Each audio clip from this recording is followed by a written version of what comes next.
Podem sentar.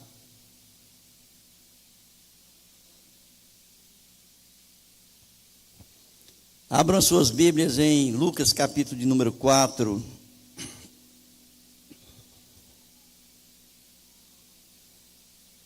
Nós vamos ler a partir do versículo de número 16 até o versículo de número 30.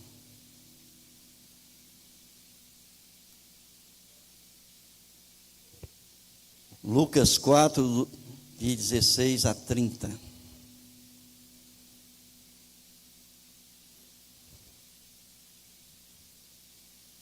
E diz assim a palavra do Senhor: Jesus foi para Nazaré, onde havia sido criado.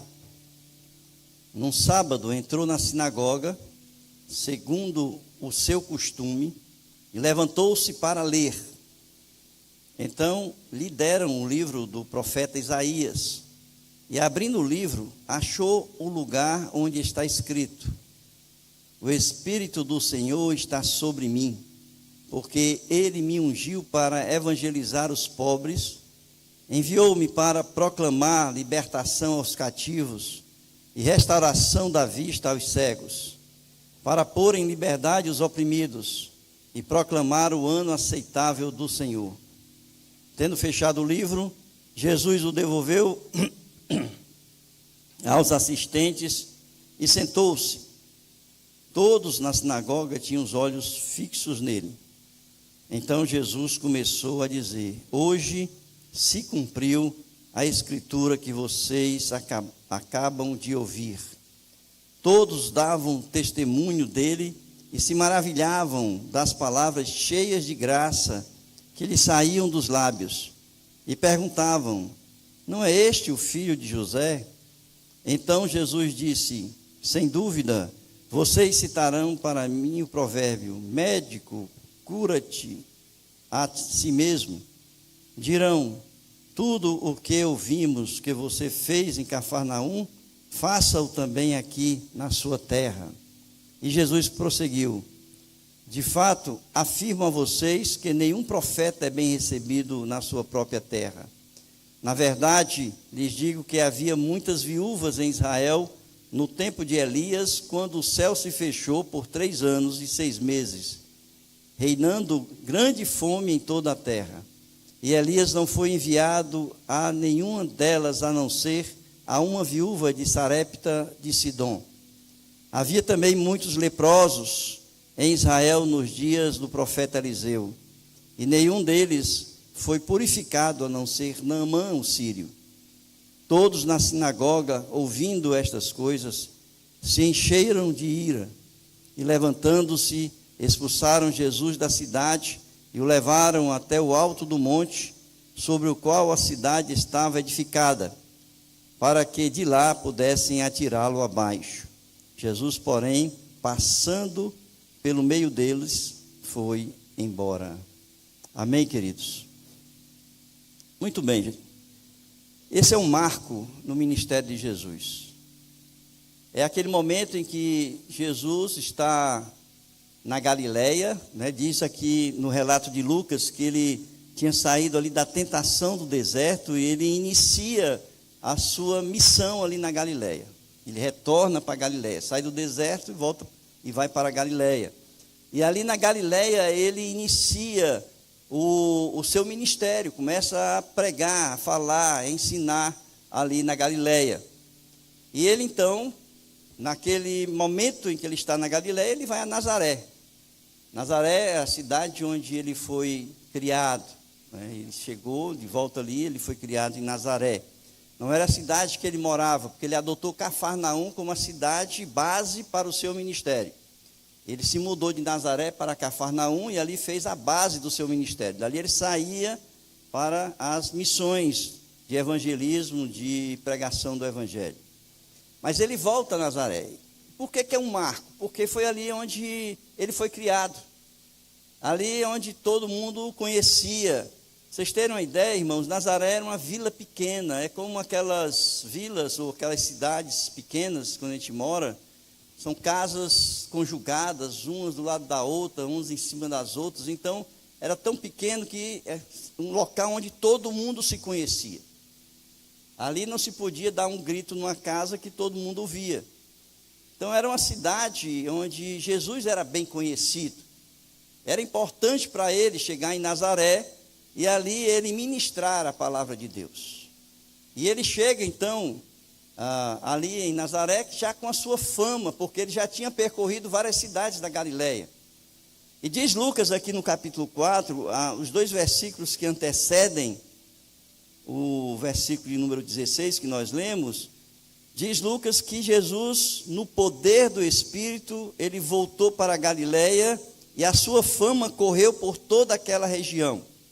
E ele ensinava nas sinagogas, sendo elogiado por todos. Então, ele estava ali, no poder do Espírito, ele volta para Nazaré, e já era um homem conhecido, já era famoso, o seu ministério ali, ele entra na sinagoga de Nazaré. E diz o texto que era costume ele ir. Ali ele mostra, Lucas, que ele foi criado em Nazaré, né, um texto que a gente tem como fundamento de onde foi criado Jesus, porque existem muitas teorias aí a respeito, né, de Jesus, depois dos 12 anos, onde ele foi criado. E aqui Lucas ele deixa claro que Jesus foi criado em Nazaré e que ele tinha um costume de ir nas sinagogas, todo sábado ali nas sinagogas. E a sinagoga, como eu falei hoje pela manhã, foi um instrumento de Deus, porque quando os judeus saíram de Israel e foram para o exílio na Babilônia, eles não tinham templo para as adorações e para os sacrifícios. E ali então eles instituíram as sinagogas para ter um lugar de ensino da palavra, de reflexão sobre a palavra, e ali começarem a crescer conhecendo a palavra e a vontade de Deus na vida de cada um deles. E ele então foi criado assim, Jesus foi criado com esse costume. Todo sábado ele ia na sinagoga. Só, irmãos, que quando ele volta ali para Nazaré, ele já não é mais uma criança, ele já não é mais aquele homem que saiu com aproximadamente 30 anos, né, e que frequentava a sinagoga. Mas ele já chega como um mestre, como um rabi. E quando ele entra ali na sinagoga, não era a vez dele, ele chegou em Nazaré e ele entra na sinagoga e tinha uma pessoa escalada para falar a palavra. Vocês terem uma ideia, era o seguinte: toda semana tinha o livro a ser lido na sinagoga. E o da próxima semana já ficava marcado para aquele que seria lido no próximo sábado. E quando Jesus, portanto, ele entra na sinagoga, já tinha uma pessoa escalada para ler aquele texto que Jesus iria ler naquele sábado. E ele entra na sinagoga, ele senta, porque aqui o texto diz que ele se levanta, portanto ele entra, ele se senta. E ele então é chamado para ler aquele texto que está ali em Isaías capítulo 61. E, irmãos, é interessante porque é aquela questão de quando nós estamos numa igreja, né, o pregador está ali, chega uma pessoa famosa na sua igreja, e você diz assim: não, agora você vai dar a palavra, né? Não sou nem eu. É aquela questão da vergonha, de ficar acanhado, né? Quando você está de frente para uma pessoa que tem uma reputação muito grande em relação ao conhecimento da palavra de Deus. É preciso a gente perceber que Jesus, ele era o Filho de Deus, portanto ele não foi criado como uma criança traquina. Ele foi educado, ele conhecia a palavra desde o princípio da sua criação, como Filho de Deus. A gente precisa ter essa noção de que ele foi sempre uma pessoa ativa no sentido de ser obediente, de ser comportado, de ser conhecedor da palavra de Deus. Tanto é que aos 12 anos de idade, ele já estava ali no templo discutindo com os escribas sobre a palavra de Deus. Então ele era uma pessoa que já tinha um conhecimento. As pessoas já sabiam que ele era uma pessoa instruída na palavra de Deus. Agora imagine que além de ser instruído na palavra de Deus, a sua fama percorre toda a região. E ele então entra ali na sinagoga e ele então é chamado. Aquele que estava na escala diz assim: não, agora chama Jesus aí, porque é ele quem vai dar, né, a instrução do dia. Ele então se levanta e vai, e a pessoa então, o pessoal que estava na coordenação ali, do culto na sinagoga, ele entrega o livro de Isaías já na parte em que ele deveria ler. Algumas pessoas dizem assim, não, Jesus escolheu aquele texto. Não foi, irmãos. O texto já foi dado, né, ali para que ele lesse um texto que já estava definido desde anteriormente, que seria naquela semana ali daquele texto. Tá? E ele então, ele abre. Agora, quando a gente começa a pensar sobre essa questão das sinagogas, a gente percebe que a sinagoga virou um centro de relacionamentos. Como o templo era o ponto central em Jerusalém, onde reunia as pessoas, os relacionamentos da cidade, tudo era ali, a vida social da cidade era em torno do templo. A sinagoga também, quando havia os cultos na sinagoga, eles passavam a manhã toda, o dia todo ali pela sinagoga. Não é como na igreja que você tem um horário para chegar e tem horário para sair, está apressado, né? Quando o pastor prega mais do que o tempo que a gente está esperando pregar, já fica agoniado, já se levanta da cadeira, já vai embora. Não, irmãos, naquela época eles chegavam na sinagoga ali, eles já sabiam que iam passar o dia por ali. Para o quê? Para ouvir a palavra de Deus, para aprender sobre a palavra de Deus. A sede pela palavra, né, que hoje nós não temos e não vemos nas igrejas. Precisamos ter. Né? E Jesus, então, ele recebe aquele livro e ele vai ler o livro. E é interessante que, quando era lido aquele texto, era lido um capítulo, 2 capítulos, mas quando Jesus lê, ele lê o primeiro versículo de Isaías 61 e lê a parte A do segundo versículo. Ele não leu o segundo versículo todo. Por quê? Porque o primeiro versículo e o segundo versículo, na primeira parte, era o cumprimento da promessa da vinda do Messias. E a segunda parte era o juízo.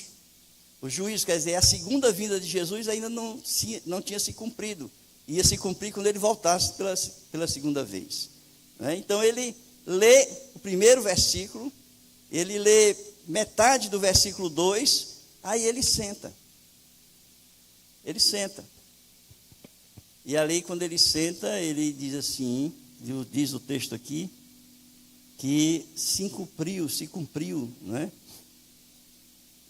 Tendo fechado o livro, versículo número 26, Jesus o devolveu ao assistente, sentou-se. E todos na sinagoga tinham os olhos fixos nele.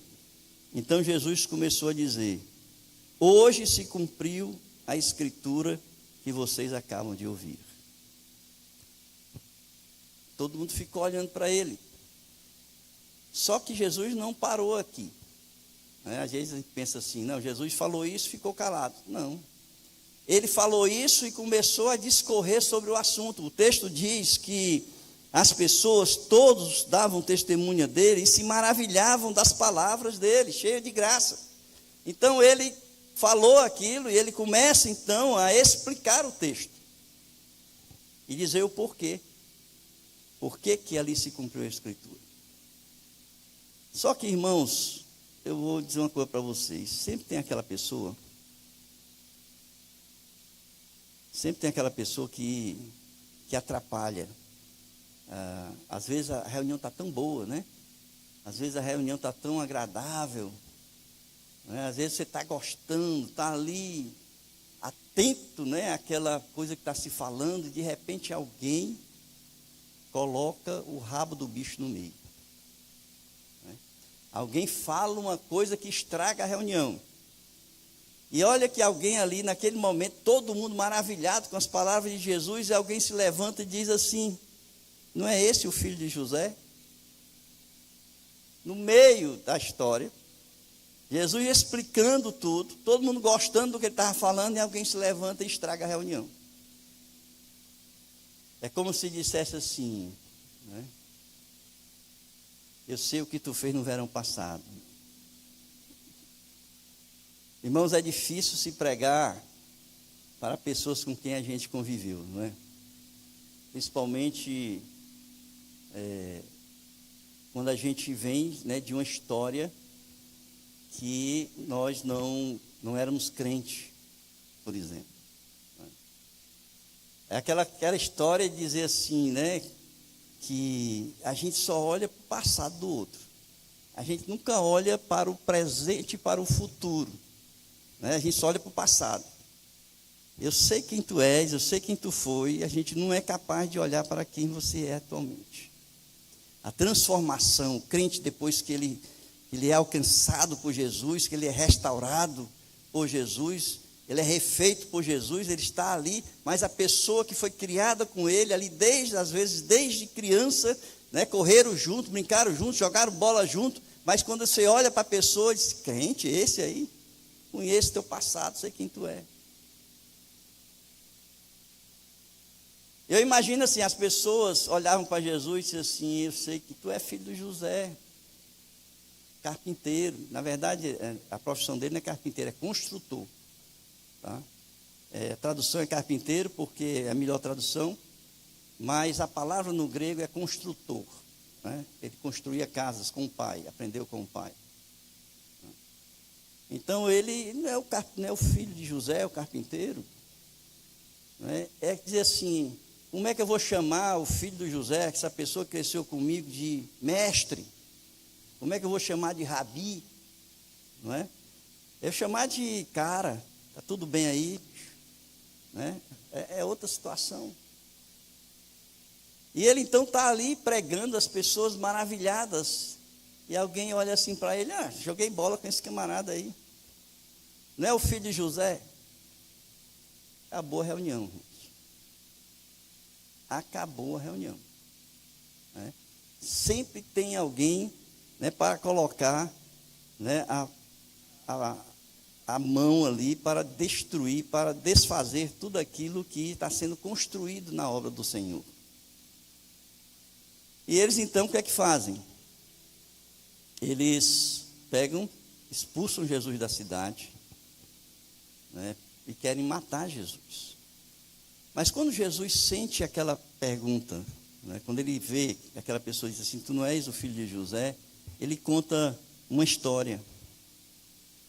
Ele diz assim: sem dúvida vocês citarão para mim o provérbio: médico, cure-se a si mesmo.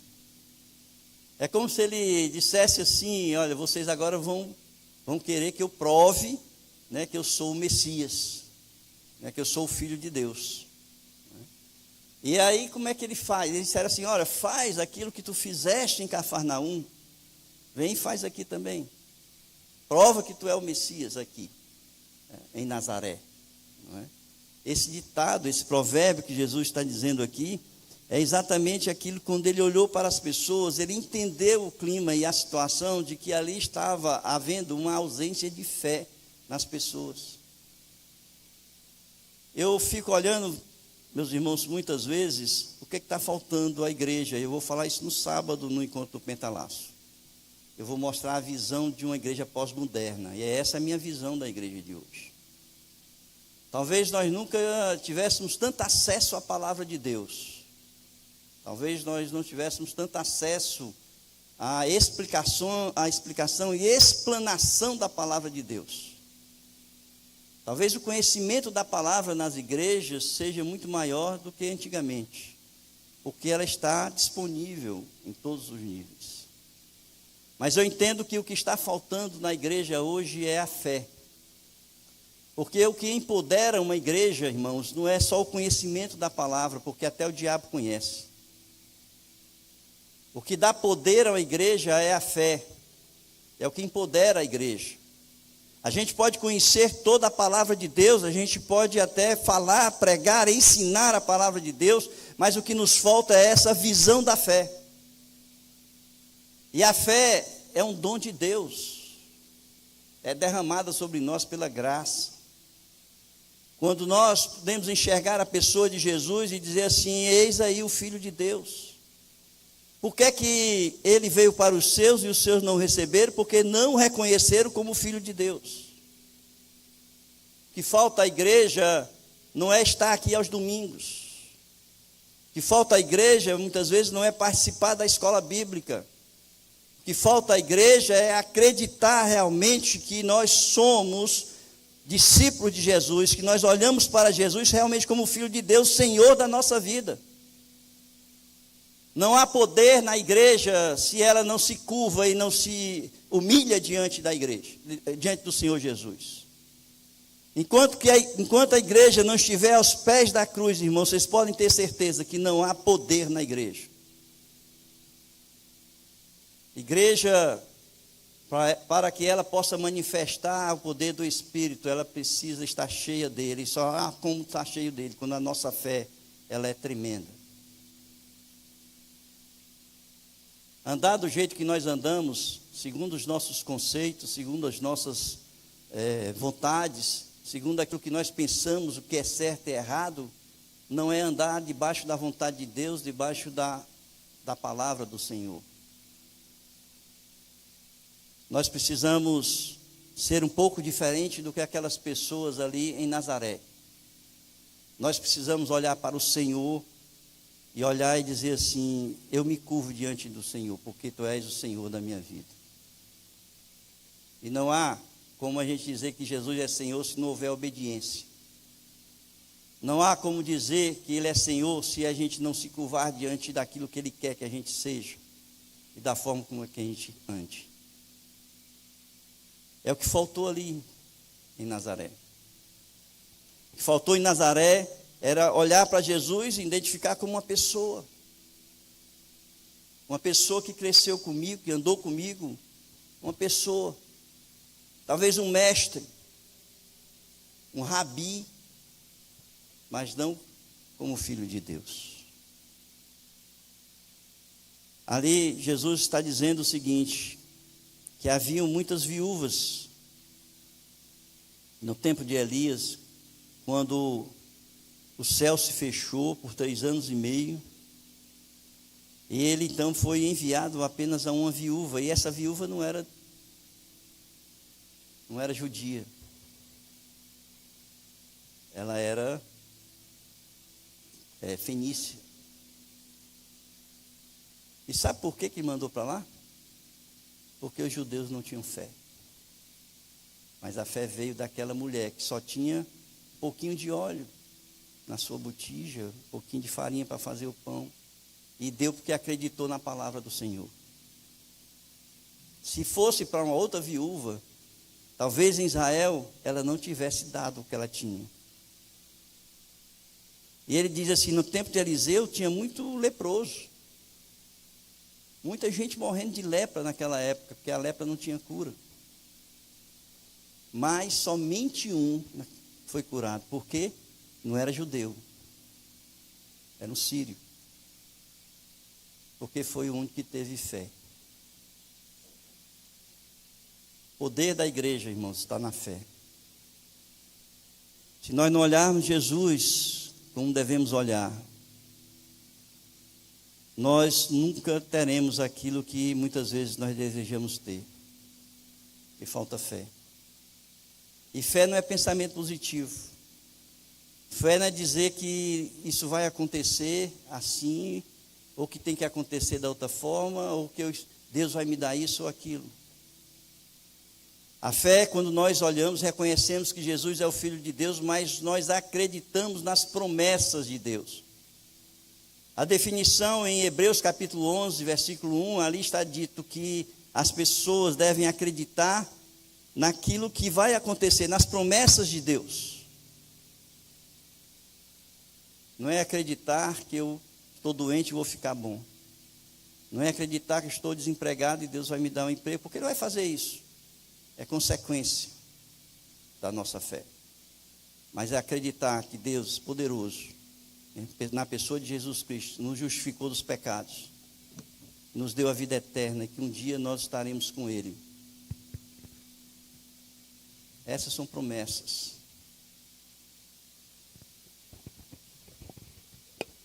Trocar o bastão, irmãos. Está mais baixo, viu? Som. Tá bom aí, irmãos? Estão ouvindo bem? Então, ele diz aqui que era necessário que aquele povo tivesse fé. E é por isso que não foram realizados muitos milagres ali em Cafarnaum. Existe um texto que diz que ele não realizou muitos milagres. Veja aí Mateus capítulo 13. Em Mateus capítulo 13, 55 em diante.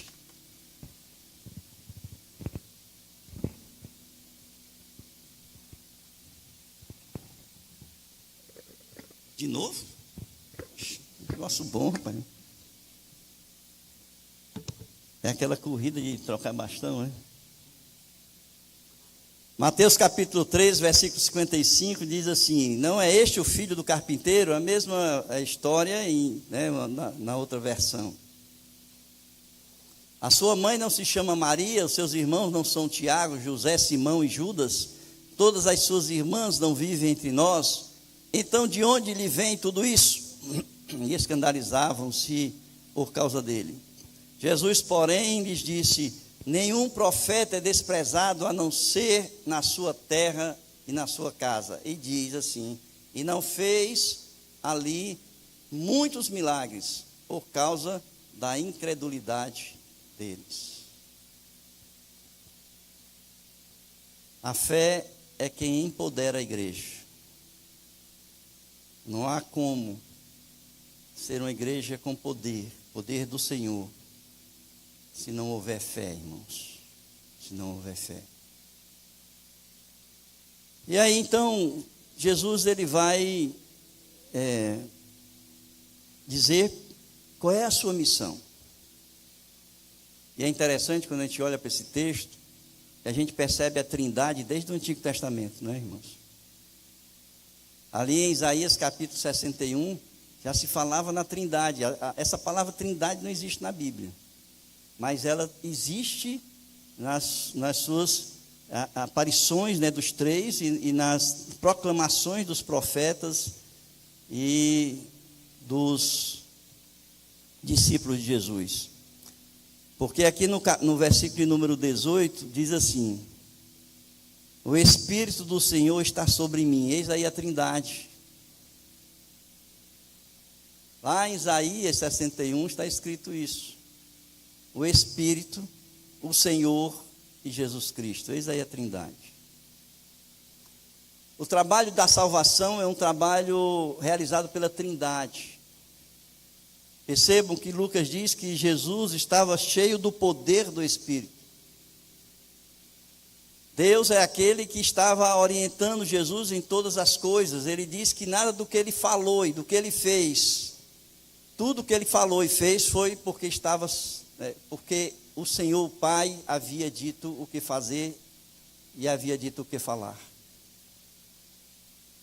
E ele, como Jesus Cristo, ele veio para o sacrifício, para pagar o preço do nosso pecado.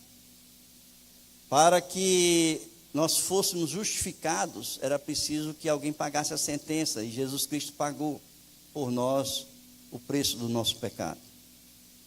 Então a trindade, ela tem uma ação no contexto da salvação do homem. E ele disse: eis que estou aqui, cheio do Espírito do Senhor. E ele então vai falar sobre a missão dele. E a primeira coisa que ele fala aqui é para evangelizar os pobres. Para evangelizar os pobres. A gente tem que entender que existem dois viés aqui nessa questão da palavra pobre. Quando Jesus fala no Sermão do Monte, os pobres de espírito, em algumas versões tem os humildes de espírito, na verdade ele está falando sobre um dos aspectos da pobreza do homem. Porque nós temos a pobreza material e nós temos a pobreza espiritual. A pobreza material naquela época, irmãos, no tempo de Jesus, eram colocados de lado da sociedade. Eram pessoas excluídas do templo, e, portanto, não tinha a inclusão de poder estar juntos, sacrificando e cultuando a Deus. Eram pessoas excluídas, como até hoje são. São poucas as igrejas que se preocupam com os pobres. e tem um trabalho de assistência social à pobreza, de mudar aquela situação, tá? Misericórdia por essas pessoas. E misericórdia não é só ter pena do miserável, é fazer algo para o miserável sair daquela situação. Isso é misericórdia. E Jesus então diz assim: eu vim para proclamar o evangelho aos pobres de espírito e aos pobres materiais. Porque ele sabe que quando nós somos alcançados pelo Senhor, nada nos falta na nossa casa. O salmista diz que ainda não viu nenhum filho de Deus passar fome. Nenhum. Mas o pobre de espírito ainda é pior do que o pobre materialmente falando. Porque os pobres de espírito estão em todas as classes sociais. Classe rica, classe média, classe pobre, miserável. O morador de rua, o drogado, o viciado, a prostituta, todos. Alcança todas as pessoas que não têm o Espírito de Deus. Portanto, são pobres de espírito.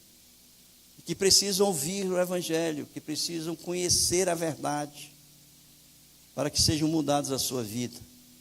Ele veio então para mudar essa situação, quebrar esse paradigma que estava existindo naquela época, que ainda existe hoje, infelizmente, em algumas regiões, e a igreja inerte nessa situação. Ele veio para proclamar o Evangelho aos pobres, para evangelizar os pobres. Na verdade, ele ia evangelizar, pregar o Evangelho para esses pobres, para proclamar a libertação aos cativos. E aí a gente percebe que ele está falando aqui não são aqueles que são prisioneiros, mas são aqueles que de alguma forma estão presos pelo medo, presos pela angústia, presos pela ansiedade, presos pela opressão que se recebe das pessoas, preso pela sobrecarga que muitas vezes não aguentam, não resistem, presos emocionalmente, presos.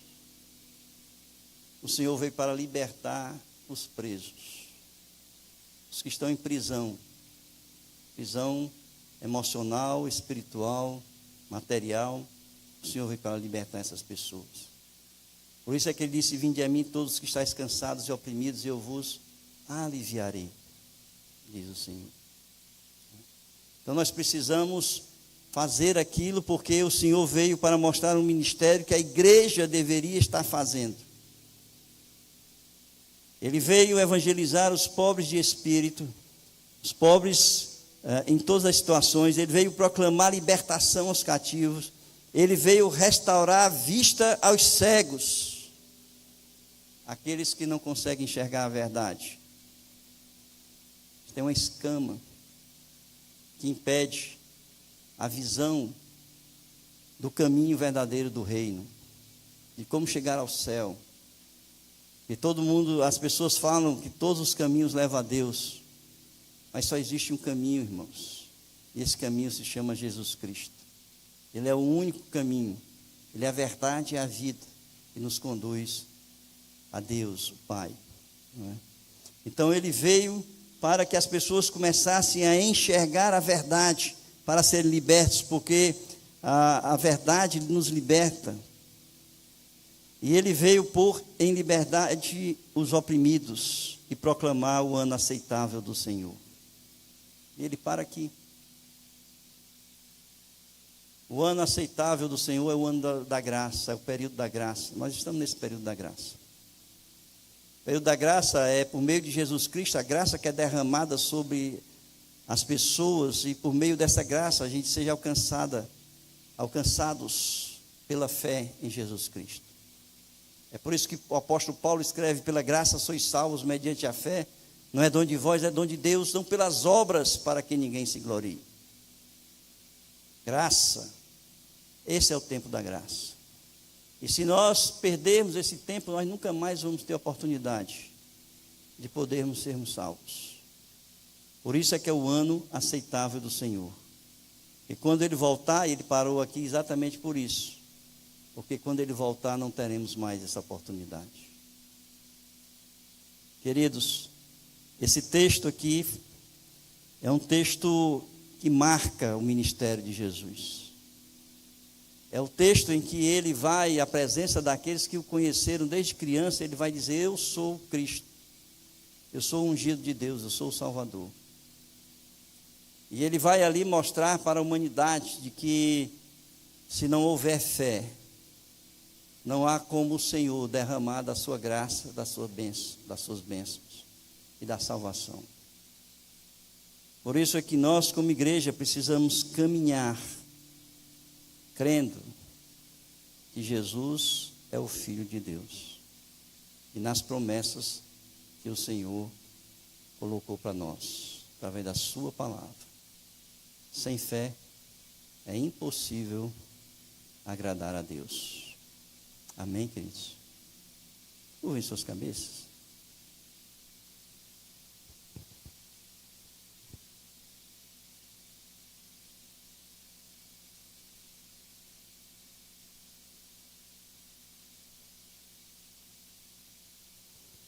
Eu peço que vocês orem.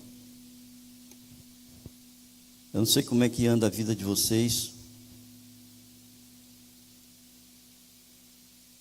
Muitas vezes andamos na forma como nós queremos. Os conceitos, as verdades, as nossas verdades. Muitas vezes estamos lendo a palavra, conhecemos as Escrituras, mas falta algo em nós. Por que muitas vezes eu sinto tão distante de Deus? Por que Ele não está tão próximo? Por que as bênçãos às vezes não chegam? Por que eu não sinto o cuidado de Deus? E Jesus nos ensina que falta dentro de nós algo que é imprescindível. Falta a fé, falta crer. E eu quero convidar você nesta noite a crer, verdadeiramente crer na pessoa de Jesus Cristo. Eu sei que você já fez uma decisão lá de Jesus, ou se você não fez, você pode fazer hoje, aceitando Jesus como seu Salvador. Mas muitas vezes essa decisão ficou para trás. E Jesus fala à igreja que nós perdemos o primeiro amor. E nós precisamos recuperar esse primeiro amor por meio da fé. Eu quero convidar você nesta noite a declarar ao Senhor, irá buscá-lo intensamente, de todo o coração. O Senhor diz: se me buscar de todo o coração, me acharás. De todo o coração, com fé na pessoa de Jesus. Se você quer declarar isso, fique em pé, eu quero orar por você. Se você já fez essa decisão, se sente fraco na fé, fique em pé, eu vou orar por você. Mas se você não fez, abra agora o seu coração e receba Jesus como seu Salvador nesta noite. Há alguém aqui que queira tomar essa decisão ao lado de Jesus? Fique em pé, eu vou orar por você agora.